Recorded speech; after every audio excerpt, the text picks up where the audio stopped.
There's about 150 people, truly, all men, that control the world. I think that's one of the causes of rising populism around the world. It's one of the reasons why we're seeing record levels of disengagement in workplaces. Who are we going to become in this new world order, and who do we need to become? The gnarliest part of the process is the friction between what was and what is yet to be. Humans in the system find change in organizations really hard. Well, guess what? The same is true in society. I mean, the workplace is really just one manifestation of society. Do you understand why it is so important to connect relationally with a workforce and bring forward this sense of safety? It also means getting under the hood of the humans, right? Like, what is it that makes people tick? What is the chemical equation, the magic formula that you have to follow to unleash like this beast? Now you're speaking my language. Keep going. Right? And I think that there are very few organizations in the world that do it. And the reason is quite simple, because it's hard freaking work.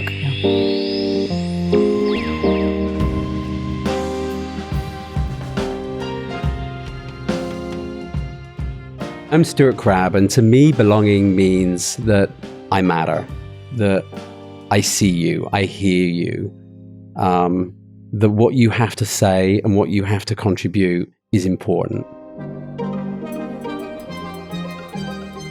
I am so insanely excited to have you here. What people don't know is that I am a fan of yours.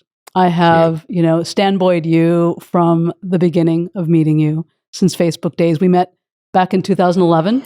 Yeah, all those years ago at this point. Makes me feel a little bit advanced in years. It is such an honor to have you. Thank you.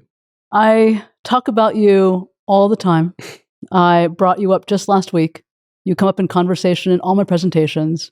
The reason why, and I'm actually getting emotional talking about it right now, is, I think Maya Angelou was the one that said, what's important is how people make you feel when you walk away from the conversation or the interaction. And my experience at Facebook with you for almost 2.5 years was that you valued me, you respected me, you appreciated me in ways that I had never been appreciated. And you yelled at me once. I can sometimes do that. It's something I'm working on. And when I brought it up to your attention, you apologized. And I just spoke about that last week. We were talking about how managers take accountability and how important accountability is, and when is it appropriate to apologize in moments of those accountabilities. And I gave that story.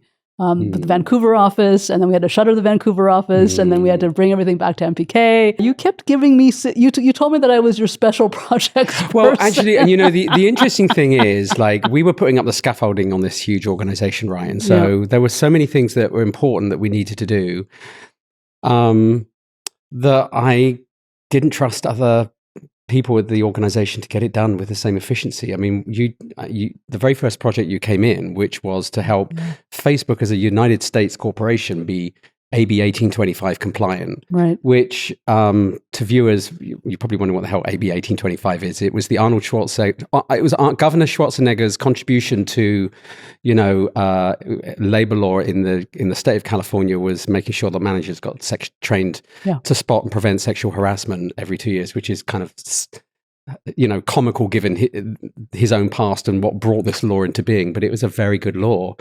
And, in an organization as chaotic as Facebook, with all these people running around in thousands of directions, getting them to do that and avoid an audit and a penalty was important. And you crushed it. You didn't just do it, you crushed it, which is why I kept giving you work.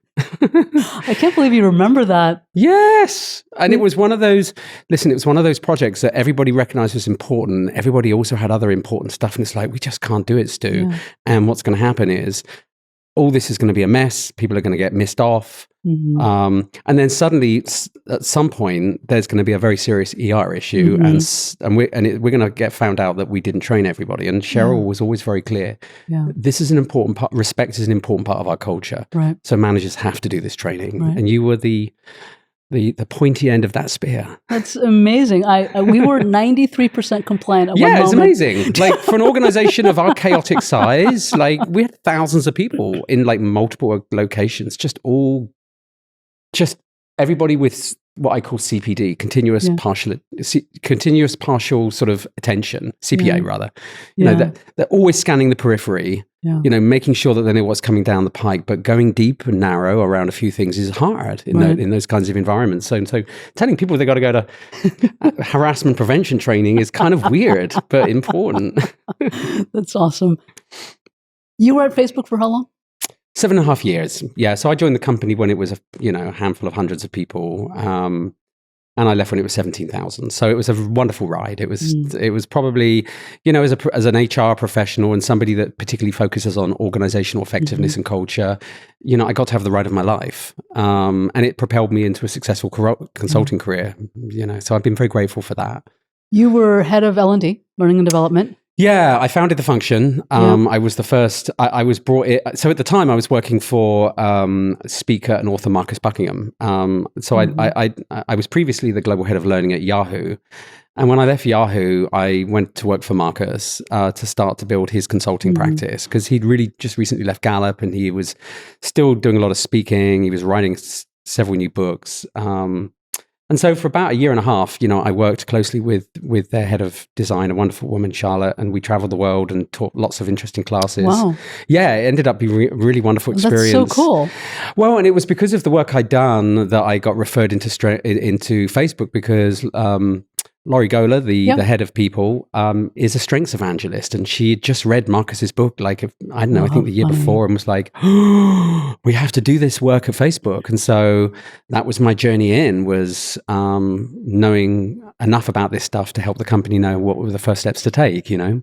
It was great. It was wonderful. I want to really dive into this thing that you were sharing with my producer, Mike, this new world order.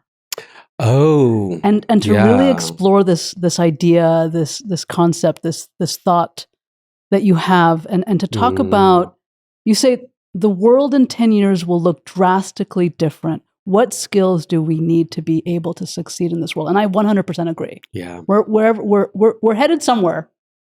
We're headed somewhere, and I am so curious about where we're headed, because at this moment it looks like VUCA, right? It's volatile, it's uncertain, it's complex, and it's absolutely ambiguous, and it's stressing people the fuck out. Absolutely. So who are we going to become in this new world order, or who do we need to become? Yeah. Those are really interesting questions. I mean, I think that, you know, when you look at the great sweeping moments of history when things changed, you know, what happened was that there was a long period of stability. You know, the Renaissance was a period of like great creative discovery, right? The 19th century was a period of like industrialization and expansion out into the world to look for raw materials to build the engine of capitalism. And then we saw the 20th century, you know, about technological advancements, and perhaps the most profound being the internet. And I think that what's happened in each of those periods is there have been sort of important ways in which society has made adjustments, new laws come, patterns of behavior change in society, priorities change, money moves, you know, and so does the technology and the jobs with it. And I think what's also emblematic of what comes between these great periods are periods of friction. I mean, you know, you and I know as because of the work that we do, when we educate and coach managers and leaders about how to manage change in their organization, the gnarliest part of the process is the friction between what was and what is yet to be. And the reason for that is quite simple. Psychological safety is the core organizing principle of the brain, right? Before any of the higher brain functions even get to play much of a role, the role of our amygdala in our limbic system is to regulate this sense of, do I feel safe with the outside world? And it's one of the principal reasons why, you know, humans in the system find change in organizations really hard. Well, guess what? The same is true in society. I mean, the workplace is really just one manifestation of society. And so I think that so much. You know, we spend so much of our lives invested in the experience of work that to somehow think it as that it's separate is nuts. I mean, Martin Seligman talks about this concept in his book Flourish a lot, which is, if we want to build strengths-based workplaces, it has to start with strengths-based families and strengths-based schools, 100%. And strengths-based communities. So I think that what we're seeing right now is a lot of chaos. We're seeing the continued rise of populism. I mean, populism has not gone away. We're seeing autocratic and sometimes fascistic leaders gaining enormous influence around the world. I mean, look at the UK, look at France, look at the United States, look at Brazil, look at the Philippines. I mean, it's everywhere, which tells you that there is enormous discontentment with the current status quo. And I think for most people that, whilst they may sit on the political left and right, it's about deep dissatisfaction that they're not getting treated fairly and equally in society. And I think, we might have looked at Occupy Wall Street a decade ago as being about tackling the 1%, but we've gone beyond that. We're now dealing with the 0.1%. I mean, at this point, there's about I was listening to a TikTok the other day from a venture capitalist who I know personally and respect a great deal. His name's Chamath, and he was the very first head of growth at Facebook. And he was saying, there's about 150 people, truly, all men, that control the world. In other words, these men, because of the assets that they control and own, really control all of the rest of us and have enormous and exert enormous control over governments. And I think it's deeply problematic that you've got these billionaires that bring their biases, sometimes unsavory ones, to bear on points of leverage that can upend societies. Because all of this, I think, and it is in many ways a reaction to deep, deep dissatisfaction across, a range of socially liberal, capitalistic, and even some autocratic societies. We're seeing that distillation of power and wealth now creating deep stress across societies. Then when you layer on top of that we're burning the planet, and then you layer on artificial intelligence, which for those of you that are listening that have already started to use it, can see its immense power. Immense power. I mean, it's all of these things. I sound like a conspiracy theorist, don't I? But everything I've described are issues of fact. I mean, this is not, it's not that these things are not happening. We see them all around us. Absolutely. And this is contributing to immense amount of neurological stress for humans across the globe. It really, truly is. I want to just deviate for just a moment. You studied with David Rock, who's the CEO of the Leadership Institute. Yeah, he's a wonderful man. Yeah. I remember you actually gave me a ticket to one of the conferences at Facebook. You understand neuroscience. You understand human systems. You understand nervous systems. You understand why it is so important to connect relationally with a workforce and bring forward this sense of safety, whatever you want to call it, psychological safety, given where we are in the world, given where we are, especially in this country right now, right, in the United States, with all of the racial tension, with all of the violence that is present. And layer on top of that all the systemic oppression that is, tendriling out across the globe, truly, right? Everything that you've mentioned. I still have to come to work. I still have to do my job. Absolutely. I still have to execute on my role, my OKR, and feed my family and take care of myself. Talk more about that. So I do just want to qualify that very dark, doomy, gloomy picture I posted just a few minutes ago and say that what's also true is that over the last 200 years, global murder rates have slowly and consistently dropped. The number of people in the world that have access to clean water has increased. The number of girls that are moving into tertiary education around the world. I mean, there are a lot of really fundamental aspects of what creates a high flourishing society that are moving in the right direction. So I don't want to leave anybody with the impression that it's all doom and gloom. There's actually a lot of fantastic things that are happening. And I do think that the political awakening of the Gen V class and Gen Z class, which is what is occurring right now in the world, gives me enormous hope. So what where I'm wanting you to go with this is taking us from chaos to flourish, right? Yeah. Like to what's the through line in this new world order? Yeah. What's that through line? And to talk about it globally, but then to talk about it locally as well, right? Yeah, no, absolutely. Yeah.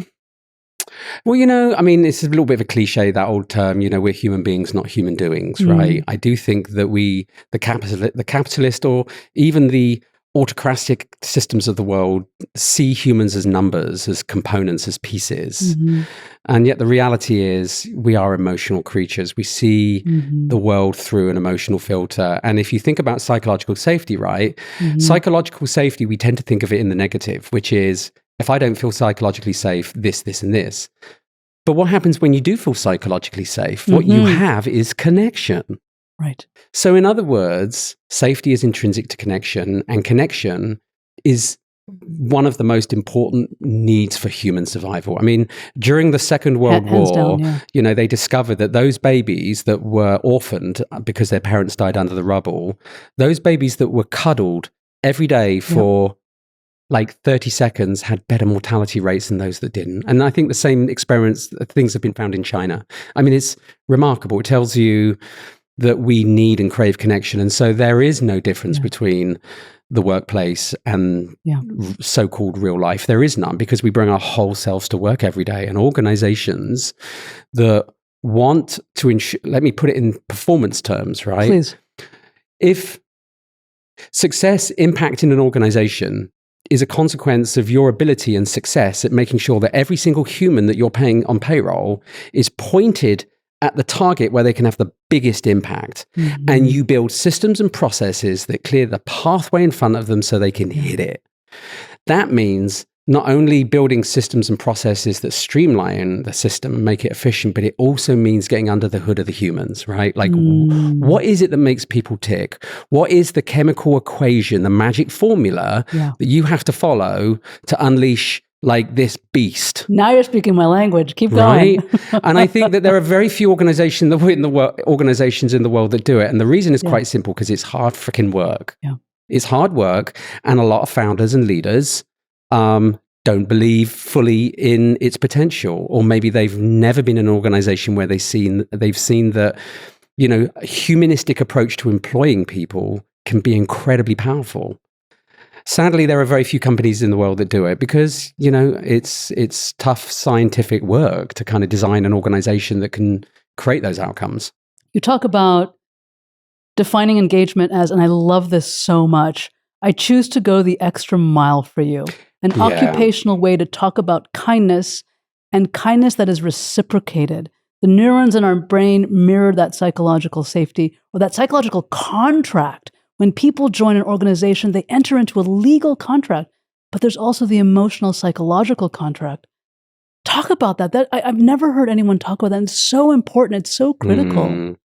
So it's the bargain we form in our head, right? About this relationship, me and the company. Yeah. And for a lot of people, that's most keenly felt through the relationship with their direct manager.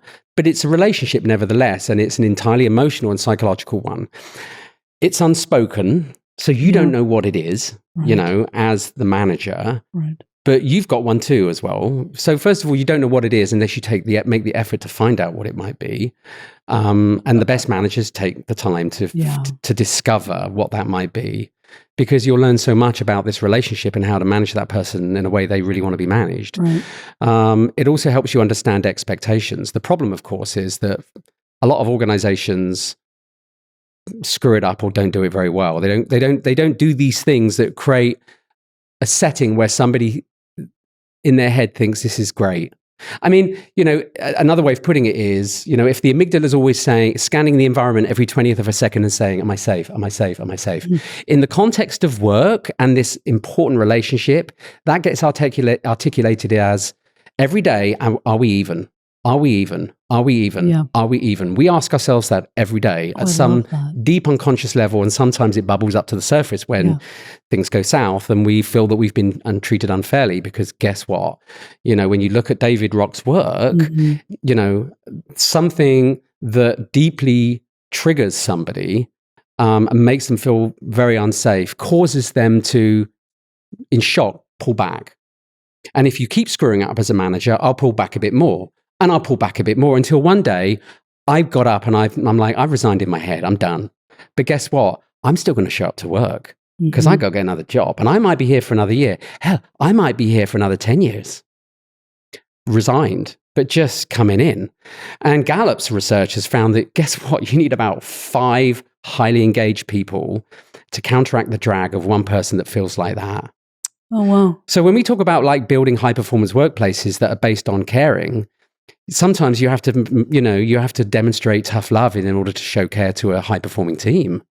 That's so interesting. It's fascinating how, this psychological contract gets, it guides because it's effective. For those of you that are familiar with this concept, it's an internal story we tell ourselves. For sure.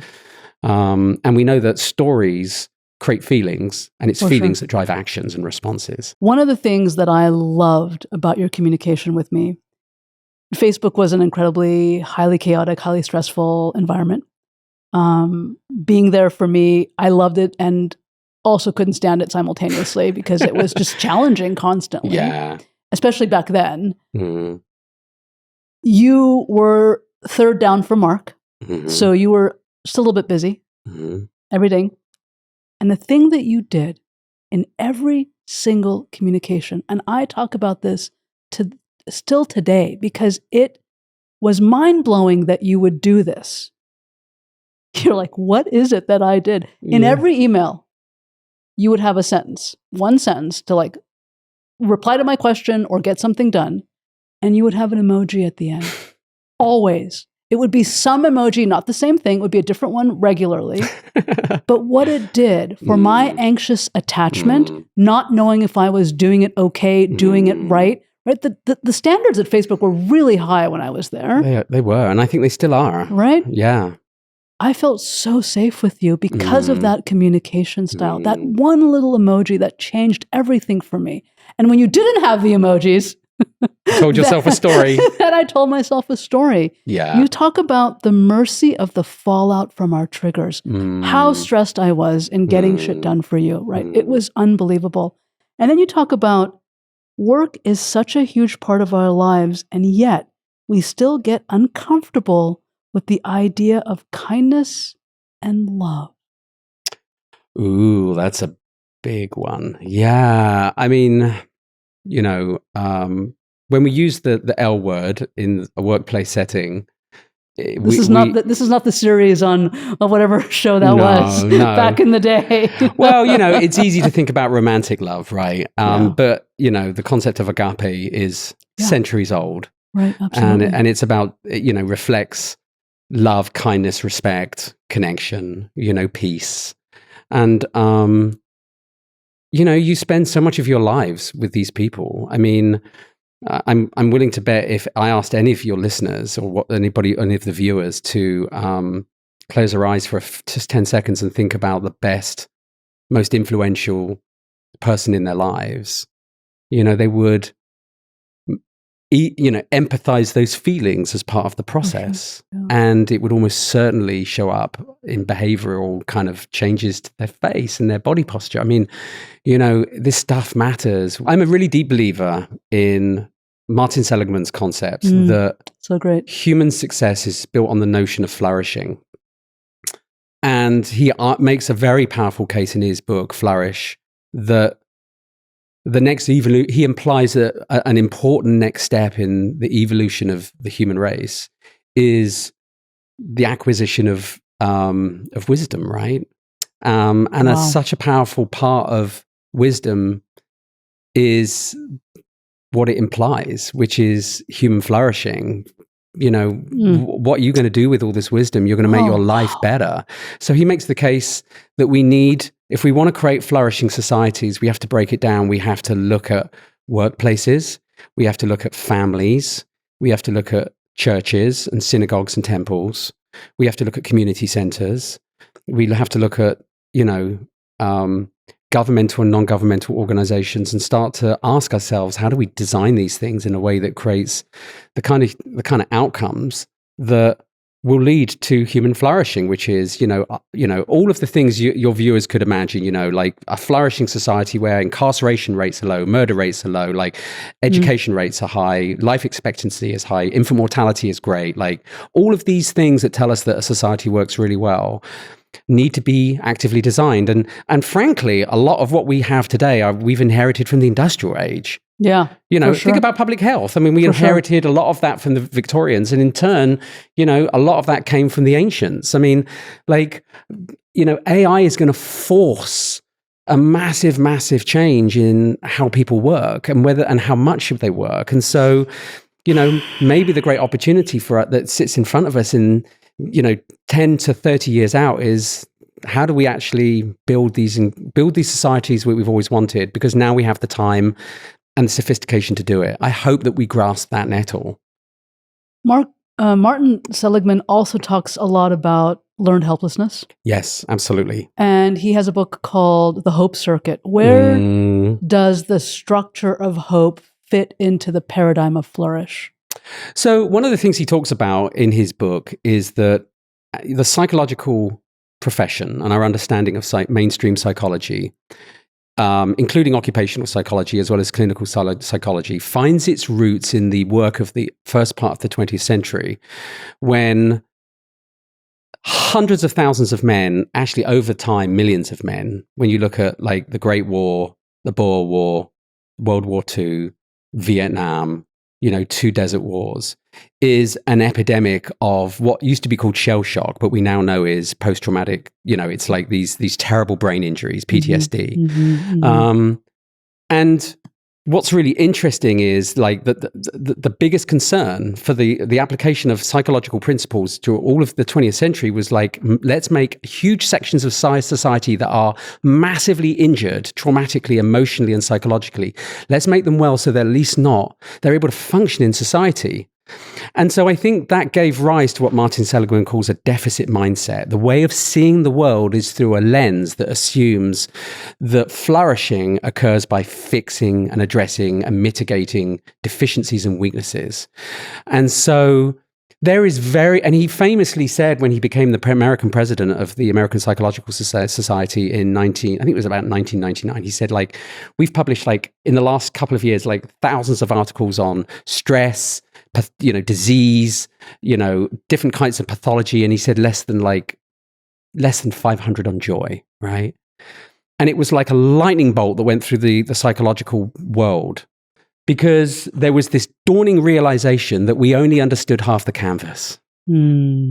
We only understood the canvas about disease, because if you look at the what was the accepted Bible of neurological conditions that every psychologist buys in her or his very first year in school, it's all about fixing and addressing dangerous or deficient and dysfunctional pathologies. And so Martin Seligman says, actually, there's this another whole half of the canvas you haven't even known, none of us knew was there, which is like the realm of positive emotion, of positive psychology. And with several other leading psychologists, mapped and then published the framework of positive virtues and strengths, which became known as the VIA, the values in action. And you can go and take the VIA, it's free, and it maps a small number of kind of high-level positive emotions. And the thing that's really interesting to understand about positivity is it's not necessarily about happiness, right? It's not necessarily about how do we make everyone feel happy. You can have lots of positive emotions that don't actually correlate to happiness. One of them is hope. One of them is courage. One of them is zest for life. There are some very powerful things that, don't necessarily in the moment make you feel happy, and yet they're absolutely positive in nature. They're constructive. They're on which a pathway can be built. And in his book, he talks about how transformative it was to treat mentally ill patients with positive principles as an alternative to what is traditional deficit-based talk therapy and, frankly, antidepressants, which do no more than just cosmetically cover the problem. They don't actually make it go away. So I think I think he makes a very Gabor compelling Mate case. talks a lot about that. Yeah, absolutely. Right? That there are no antidepressants aren't really. There's no evidence that shows that. No, they're at best a coping strategy. As someone that's been on them themselves, I can attest to that. At some point I stopped taking them and I still had to do the work. Right. Oh wow. So I think what's really kind of interesting is the piece that I'm concerned with, the bit that I believe, or I can put a dent in. Is like, how do you build a flourishing organization, right? That's the question. And that's really the work that I got for the first time in my career, really the chance to do when I arrived at Facebook, because I got to work for two fantastic women. Sheryl Sandberg and Laurie Gola were progressives in thinking about organizational culture and design. And I have to be really honest with you, the first 5 years in that, I don't think Sheryl ever looked me in the face and said, no, you can't have it. That it was always, help me understand the science and what the data tells us. Does it feel like the right thing to do? Does it feel Facebook culturally relevant? And she was like, go, do it, go, try it. Yeah. I mean, Laurie and I cooked up the strength stuff together that became, the strengths revolution at Facebook. I mean, it's still one of the master levers. If you, in the Facebook engagement survey, if you say, yes, I get to play to my strengths every day at Facebook, you're more likely to be a high performer, you're more likely to be on a higher performing team, and you're more likely to report high levels of overall fulfillment, which is a form of human flourishing. So we know that when you create a workplace and you build teams around people's strengths, you're playing a very, very important part in this bigger picture of what it means to build a flourishing human. So I want to pull a thread on something here and go back a little bit, rewind just a tad.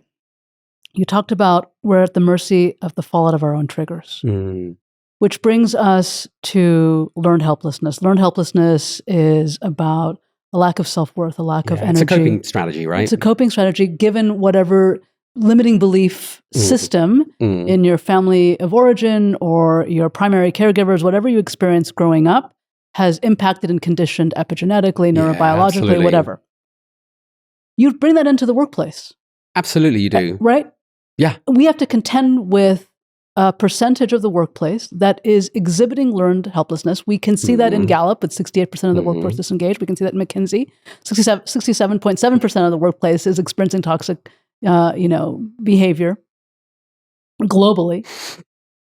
How do we move from understanding who we are as an individual leader, a place of learned helplessness for those that are, right? My self-esteem is low, don't have energy. I don't believe I can advocate for myself or others. Yeah, it's a horrible place to be. It's a horrible place. I mean, the experiments, the studies are just heartbreaking. How do we tie that back to resilience? How do we tie that back to encouraging, engaging, reigniting that part of the workforce in a culture that espouses flourishing? Well, I mean, I think that there's a lot of really great, sophisticated stuff you can build in organizations that will address a lot of that. Most importantly, performance management design. But all of that doesn't matter very much if you don't have evangelists at the top of the organization. You have to be part of a leadership group, including the founders and the leaders, who truly believe that they want to build a place like that. Absolutely. Because, I mean, my business partner, Sarah, and I have worked with close to 200 startups in the last 7 years. And we've worked with a number of founders that truly wanted to tick the box. And we're kind of like, oh, we're taking the money and this doesn't feel great, because we believe in what we do, right? We care about the work and believe that these things matter. And I've even found myself in a situation where, I worked with a founder who loved everything that I said in a one-on-one. We spent hours talking deeply and philosophically about all of these ideas. And then when he sat in on the pilot program, publicly picked it apart in front of his team instead of defending it, because he himself didn't feel secure enough to really say that he wanted to lead it. And so it was easier to send them mixed signals. And I think that in those kinds of situations, you haven't got hope in hell of building a highly engaged culture. Let's just call it, right? You haven't got hope in hell. The other thing is, the other reason you won't have a hope in hell is when people see you pretending not to notice the bullshit as a senior executive. And there is so much bullshit in organizations. Yep. And I think, and that's like, for instance, when brilliant jerks are allowed to jump and step all across people, 100%. It speaks volumes about what truly matters to you. Yeah. When you fail to invest in making your managers better so that they can clear the path in front for you so you can hit the target, it says that you don't really care that as much about the target as you say you do. When you behave in a way that is completely at odds with the values that are printed and stuck up on the wall when I come through reception, it says a lot about you. And so I think there's only some organizations where these ideas truly are going to work. And frankly, they're in the minority. I mean, Gallup suggested that, the percentage of companies that are truly doing this work really deeply is quite small, even though a lot of them have had a go. Mm-hmm. But, when you're working against an avalanche of internal policy and behavior that is at odds with these principles, then it's hard. That doesn't mean to say a manager can't make a change for her or his team. Like, you can still make a difference with the people that you manage, but you've got to learn how to deal with this stuff. Mm-hmm. So I think it needs to start with the top. I think what's also really important is recognizing that the role of the leader, given that he or she plays such an intrinsic role, needs to be a democratized one, particularly in knowledge organizations where you've got an organization full of mostly college graduates. I mean, these are smart people. Yeah. They know their stuff. Your job as an organization is to recognize that great managers should be a scientist of the people's behavior and actively figure out how to keep them in, on the right direction. So you've got to invest very, very heavily in the skill of managers. And part of that is making it easy for people to not be a manager, right? Not be a leader. Not everybody wants to be an org leader. Right. Some people want to be technical specialists and their shadow is their brilliance. So what that means is your entire organization intention is tilted towards only drawing into management people that have the curiosity, excitement, energy, and strength for it. That means you don't pay them any more money to be a manager, because why would you dirty this really important role by incentivizing the wrong kind of behavior? Like, no. If you want to be a manager here, it's something that we're not going to pay you more money for, because it's just one important role amongst many. And that kind of speaks to the fact that great leaders don't see themselves as what I call the kind of air traffic controller. They're not looking down from their high tower, sort of directing the planes on the airfield and telling people when to stop and go. Mm-hmm. We've all worked for managers and leaders like that. Mm-hmm. No, actually, they're like that orchestra conductor, right? They're sitting in the orchestra. They recognize that they have one important role, but so do the maestros. They draw out these beautiful sounds. So I think managers are hugely important.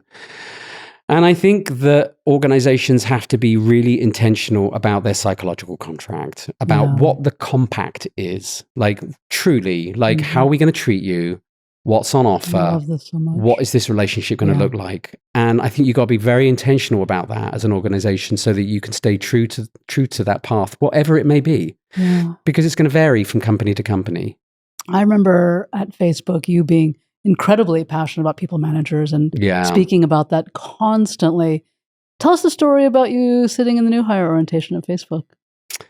Yeah, well, I joined Facebook at a time where our hiring targets were exploding. I mean, you don't go from 700 or 800 when I joined to 17,000 in 7 years without it being crazy. Yep. And one of the things that I think is really important and that is often misunderstood about orientation into a new organizational culture is that it's this first powerful step that you've taken beyond what was promised in the hiring interview, what we chose to show you, that we wanted to present you, rather like a realtor that stages a house. Now you get to start to see what's really under the hood, right? And that's the moment when the emotional validation process begins, which is The purpose of new hire orientation and onboarding is, okay, yeah, it's to tell you where the toilets are and how to sign up for medical, but it's not that. This is about emotionally validating one of the biggest choices of your life, which is where I choose to go work, who I choose to hang out with, where I think I'm going to grow, right? And what we reveal to you in those first few days and in the first few months has a profound impact on all kinds of things that go downstream, because research tells us that, for instance, if people have a terrible onboarding experience, they're likely to not even last 100 days. I've seen it at close hand. I once managed, to my shame, somebody who I tried everything I could do to help that person really truly get that moment where you walk through the doors and you feel, yeah, this is family. I got this. It's like, do I belong? And is my contribution valued, right? To the most important things that humans need. And after 2 years of trying really hard, this person didn't. And they moved on. And they moved on to something else. And they subsequently moved on from something else beyond that. But my point is, like, you invest all of this effort into putting, for most managers, they've got teams of 3 to 8 people. So this is a really small, intimate group of people whose chemistry you've got to get right. And you're going to be with through the good and the bad for maybe years, you've put all this effort in. And because this person truly didn't get to the place where they felt they belonged, you lost them and the team suffered, and you got to start all over again. And you just wasted shareholder money. Like, shame on you. And so orientation is not HR's job. It's not the company, or it's your job. And the reason it's your job is because the team is the critical unit of performance. Right. There's no such thing as great companies. There's great brands. But when you look at highly successful organizations, they're full of high-performing teams. In other words, people experience the culture, they experience the highs and the emotional lows through this really small and intimate group. And so paying attention to how to get that set of chemical equations really cooking is the most important job of the company organizationally. Because bar none, like, if your teams are not performing well, then you as an organization are going to fail, or parts of what you do are going to become dysfunctional and drag the organization down. And so, culture is expressed through teams, right? People's journey and how they grow and perform is expressed through teams, Yeah, I love this concept. When I was at Facebook with you and I reported to you, the thing that I witnessed so often every day was pride that you had. You had so much pride. You had so much excitement. I know that there were some challenges personally for you throughout many of those years that I was there. And I was so honored that you even shared them vulnerably with me. So thank you again. In that experience of pride, you stayed for 7.5 years. And then you left. You left for a variety of reasons. Yeah. Where are you now with your pride about Facebook? Oh, that's a really interesting question. So I think it's important to separate Facebook, the organization, from Facebook, the brand, because I do think they are quite different. In many ways, they're different. I mean, they're intrinsically linked, of course, like every organization, because the brand promise that the customers experience is reflected in the employee promise. They're two ends of the same customer value chain. So they are intrinsically connected. At the same time, I think there is an interesting kind of observation that I have about the organization. I had the great privilege to work very, very closely with many of the early architects of the organization, and be in the room as they talked about the vision for the organization. And it was exciting. It was progressive. It was built on smartness and collaboration and kindness, and of course, execution, right? And I kind of regard myself really as an org scientist, right? I mean, I'm an architect. I build and design things that help organizations get better. And so I had this wonderful, nerdy 7.5-year ride and built friendships with all of these people. I mean, Cheryl is a very, very special and unique organizational leader. There's very few like her in the world. many of the most important organizational and cultural principles that became the mantras of Facebook were Cheryl's ideas.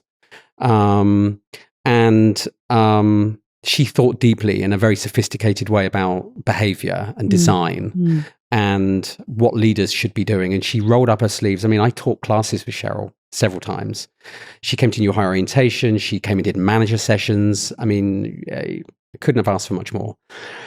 At the same time, and what's also really interesting is one of the things that we all loved about that early mission of Facebook was the mission of the organization, right? Which is to make the world more open and connected. I mean, what could create a deeper sense of pride as a young professional in knowing that you were putting a dent in humanity, because hundreds of millions of people all over the world were on this platform. Yeah. And we were seeing things like the Arab Spring, where we were perceived to feel like the architects of good in the world, right? That's intoxicating stuff. Talk about belonging. Oh, absolutely. And, I mean, I can remember sitting in, all hands meetings just right across from Mark, as he would stand up and say, the reason this is our mission is because it makes the world a better place. I mean, goodness me. Right. Like, that's cool stuff.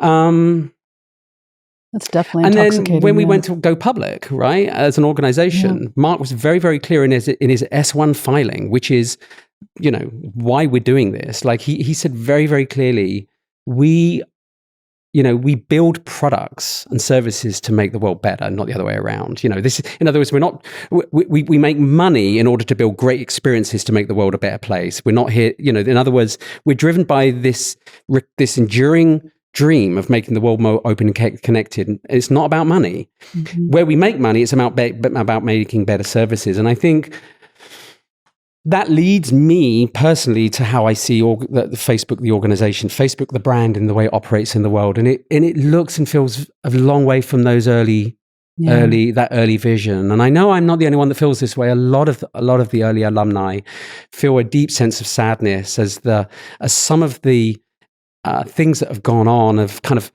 chipped away at that really wonderful vision. And I think that's been difficult because, let's be perfectly frank, Facebook's experienced some catastrophic lapses of trust on its watch. Enormous amounts of data have been breached a number of times.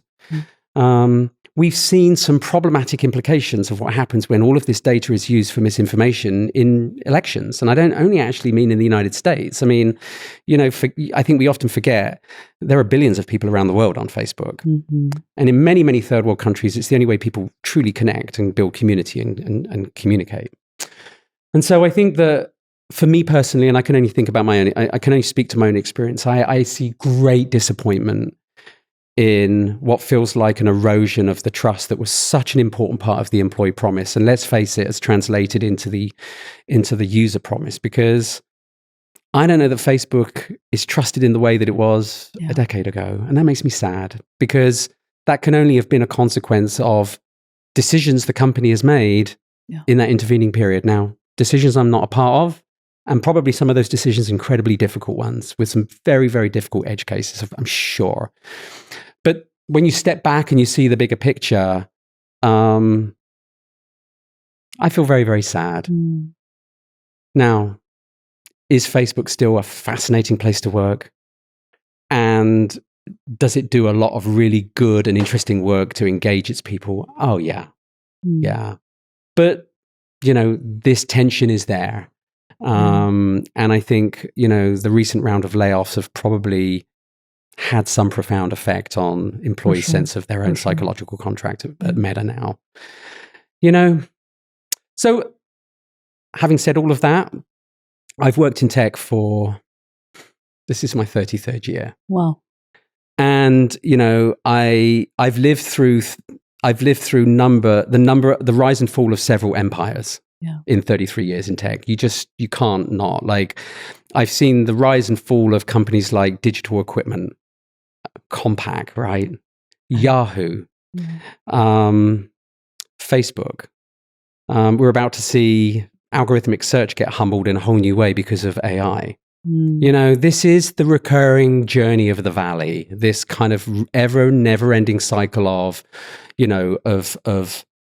immense growth and vibrancy. And then, you know, in the case of 2001, the bursting of the dot-com bubble, you know, in the case of 2008-9, the Wall Street crash, and in the case of 2023, the arrival of AI, right? These are all great defining moments in the Valley, and Facebook is really not that different to any other organization. There was a moment when I felt like I was the bee's knees because I was head of learning at Yahoo. There was a day when Yahoo was the darling of the internet, and it's a husk of its former self now. Yeah, no. So, you know, in the greatest respect to Facebook, I think it changed the world. It's connected to 2 or 3 billion people, some enormous number of people at this point. And organizationally, it's seeded the most incredible diaspora of talent into the Valley you could possibly imagine. I mean, you think about just little old me, right? Like, I've touched 200 startups Sarah and I have touched 200 startups in the last 7 years with really the kind of the chemical formulas we created at Facebook all those years ago. Now, you talk about like seeding the Valley, and, you know, the person that referred me to the job at what was then Facebook was somebody I worked with at Yahoo. Yeah. You know, so it's easy to see this through just one lens, but there is a lot of interesting ripples that I think will come about this. I am sad that not all social media platforms in our country currently are being treated equally. But, you know, I think, you know, human beings want to connect, and digital connection is the future. Whatever shape or form that is. Right now, I mean, I remember Chris Cox used to stand up in orientation in the early days and say, you know, I mean, this is very prophetic. He would stand up and say, you know, the blue and white website is very 2010 of us, very 2011 of us. What we're actually building is a social layer in the human race. That's what this is all about. And unquestionably, they've done that. You know, there is no other social layer in humanity that outguns Meta. So, you know, I'm optimistic and hopeful that, you know, that big social layer will continue to be a force for good in the world. I have to watch from the sidelines like the rest of us. I'm kind of worried based on what I've seen in the last few years, but we'll see, you know? Yeah. We'll see. And I know that a lot of the alumni, because I talk to all of them, the people that I work with, I'm not alone in feeling this way. Yeah, for sure. Thank you for sharing all of that so vulnerably. You talked about journeys. You talked about growth. You were born in the UK. Yes. You grew up on an island, the Isle of Wight. The Isle of Wight, yes. I watch you on Instagram. I've known you for quite some time now, 13, 11 years, something like that, 12 years. Your mother has been a huge influence.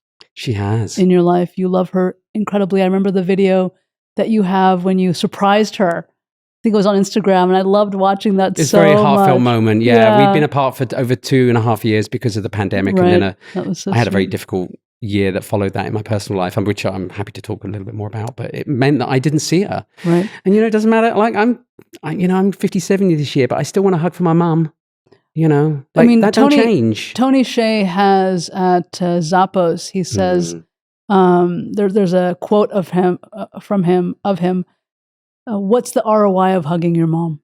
It's such a great quote. You better believe it. It's Absolutely. such a great quote. Talk a little bit about what you learned as a young boy growing up in your family and those values that were set, those limiting beliefs that were conditioned in you, the sense of belonging or lack thereof that you experienced, and how did that propel you? How did that foundationalize a conviction in you to do what you have been doing for 33 years in tech? Because I look at you, I hold the memories of our time together, and I admire you in such a way, you know, that for me to still talk about our relationship after all these years of leaving Facebook in 2013, December of 2013, or whenever it was,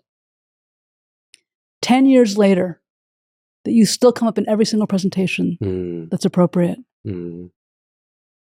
Talk a little bit about that. Oh, okay. Yeah. So I grew up on a very rural little island that's about 24 miles across in the 1970s, you can imagine, was a very, very, very rural place. I mean,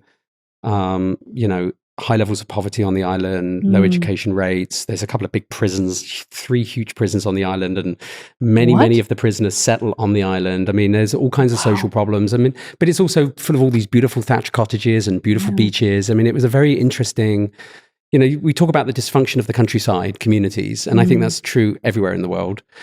I had my fair share of that. I grew up, so both my parents were blue collar workers. My father worked in construction. My mum went on to become a mental health nurse. The 1970s were a rough time to be a kid. We now look back on that period and know that there were record levels of abuse that went on in families that went unreported. Yeah. There weren't tools in society like social workers or police officers that were trained to deal with this stuff. There was no sex offenders register. There was no way in which people were properly held to account for the wreckage, many of the boomers, but especially the Gen X and the Gen Y generation brought into their families. And I was no different. I had an abusive father. He's a violent man. And at times, he was capable of creating extreme joyous moments, but he was also very terrifying because he's very unpredictable, very sort of hot-headed, and at times went too far. And so I think that, one of the things that is I realize now in my 50s that, a lot of the trauma that came out of that period of my life, because what was also going on for me is that, I was gay and didn't know it. Like I was also grappling with the challenges of I feel different. And being gay in Britain, in rural communities in the 1970s and even into the 80s was absolutely not safe. Absolutely not safe. There were police officers that were hiding to entrap children instead of, there being things in society that could help children, understand who they were. There were people were being sent to jail for all kinds of trumped up things. There was lots of violence. I mean, gay bashing was very, very common all across Britain in that period, and all of the imagery about gay people was very. It was horrible in society. The narrative it was far worse than it is today. So I think you grow into adult life with an enormous amount of secrecy. And so I think in many ways, when you grow up with a father who, because I think one of the things that was interesting about my dad when I look back is there were these great moments, but he was mostly concerned with himself and his life. And at times in his weakest moments, satisfying the things that he really wanted. And so I think that, as a child, you grow up not really, I mean, I was also the third child and I was not the right gender to really garner his full attention.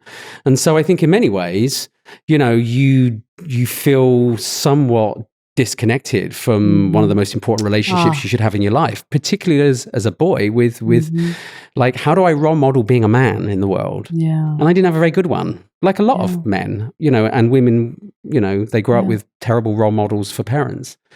My mum wasn't like that, I hasten to add. She was in many ways a powerful refuge because we experienced a very strong intellectual connection, and we still do.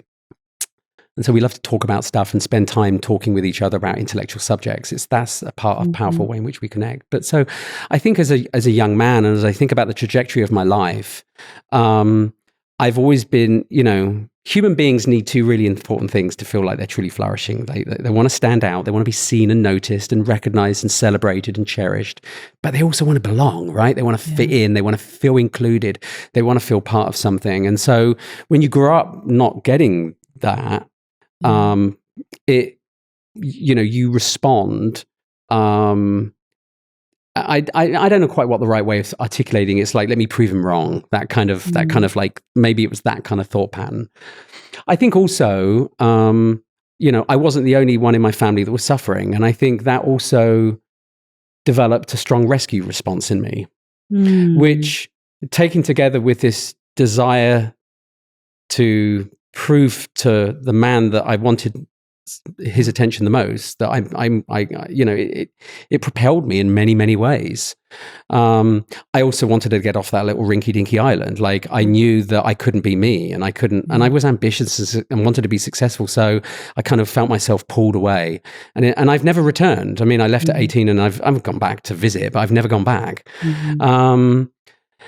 And, I only came to these discoveries in my 40s when I finally decided to go to have therapy. Like, why am I like this? And, and in many ways, I fixed a lot of the rights in my own head, because one of the beautiful things about being able to have the privilege of being at Facebook at a moment when I was able to make a little bit of money was I was able to go take care of my siblings. That was a really important and beautiful moment for me, where I could say, we're all in this together, because look at what we've all endured together. Look at the journey we've all been on together. It was for me, a very important sort of like putting down an important bag that I'd been hauling around for 40 years moment, Yeah. Now that I'm in my 50s and I'm a father of 3 wonderful people, I don't have that same drive in the way that I did before. And so some of that's ebbed away, and it doesn't matter as much. But I think that's the origin story. And there's no question that my trauma, those traumatic experiences were the trigger. They were the catalyst that led to really everything else. And of course, I've got a reasonable amount of get up and go and reasonable amount of drive. You do. I mean, that you do. That I've always my father, actually, one of the most important virtues that I inherited from my father was the get shit done DNA string. I mean, like, that man worked. He worked. And I'm grateful for that. It was certainly inspirational when I was with you at Facebook. In closing, my last question. This has been such a wonderful dream come true conversation for me, for sure. You have 3 children whom you adore, who is always at the fore of your Instagram posts, and you talk about all the time. When we were at Facebook, you were always doing so much with them. As we look to the future, right? As we look to this new world that is unfolding itself, emerging, what is it that you hope for them? Oh, that's a really great question. I hope that they don't have to worry about how to get healthcare. Yeah, I think that's a problem that is still not solved in our society. Obamacare has not truly solved it. I think that's a human right, access to quality healthcare. It's like, if you talk about human flourishing in societies, how does it get bigger than that, right? Yeah, for sure. I think that they truly get to be in a job where they get to be in their strength zone most of the time, like love what they do, like really feel that they're making a dent in their life and in society. Which for my eldest is childcare. For my middle child, it's in climate change. She's taking a master's degree in climate policy. And then for my youngest, it's to reach people through her art. She wants to have her own gallery and be an artist. And I hope that they are all able to support and thrive that way, and just really feel that they can live the lives that they want. I mean, I think that to me seems like such a fair expectation in society, that people feel that they have the freedom to take the path that makes them feel most fulfilled. I mean, we talk about like wokeness and this huge, stupid debate in society about wokeness. We're talking about wokeness is really no more than my willingness to understand who you are, what makes you tick, and behave respectfully around you. All of us across the spectrum want the same thing. Yeah. And so that's what I want for my kids. And, I know that, after I've gone, the only difference that truly I will have made to society, it won't really be the OD work. I mean, that's important in the moment while it matters. But it's leaving 3 human beings behind that are better than me, cumulatively. And I'm proud of the fact that I've talked about my childhood trauma with all 3 of them in quite detail. Wow. And managed to stop that trauma dead in its tracks. Yeah. Because that's the point, right? Yeah. Like, as a parent, like, you want to create an environment where your kids play to their strengths, and you want them to have an even playing field. Yeah. Why not? Beautiful. Thank you so much for everything. Thank you for hiring me at Facebook. Our interview lasted 17 minutes and somehow did it really? It did. Yes. Well, but you know, so Francis Fry at Harvard says, you know, trust is built on three really important things: authenticity, right? And we can smell a lack of that in the water like a shark smells blood, right? It's about credibility, personal credibility, and it's about empathy. When I feel that you're authentic towards me, that there's rigor in your logic and your empathy is directed at me, I'm much more likely to trust you. And you came out of the gates with all of that. Oh, thank you. Yeah. Such a pleasure to have you here. Such a pleasure to have you in my life. Thank you for making time. So good to see you after all these years. Thank you. Thank you so much, Rajkumari. This was a lot of fun.